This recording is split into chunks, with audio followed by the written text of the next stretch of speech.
there is quite a well-known paper which raises some hackles in our profession, which criticises osteopathy for being biomedical and not approaching things through a biopsychosocial lens.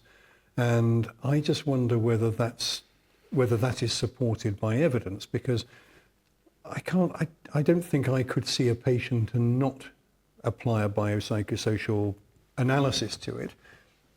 Maybe I might not have the skills to address the psychosocial element of it, but I'd be thinking about that.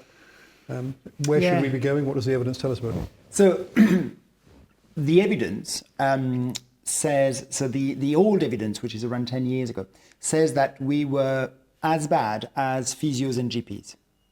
We were quite biomedical in our understanding of pain and stuff like that. Now, could you just explain what we mean by biomedical for anybody who's... So pain is due to a specific tissue in the body. If you are in pain, you shouldn't be active. Bed rest is good. All these sort of, what is against current advice or guidelines for the management of non-specific musculoskeletal pain. I did a small study recently, again, around low back pain and biopsychosocial management with osteopaths who had been in practice for more than 15 or 20 years. And it was a small pool of osteopaths, but their levels of biopsychosocial management were much higher than what we had 10 years ago. So there might be a shift. I think there is a shift out there. What I would say is, we discussed earlier about a patient I saw today, and that patient had seen another healthcare professional before me, which would fall into the category of manual well, a physio. I was just conscious that I've already mentioned physios, and I don't want to sound like I have anything against physios. It's not that at all.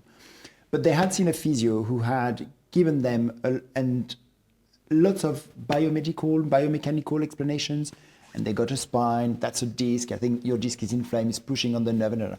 And the patient was telling me today how anxious they had felt after that appointment. Right.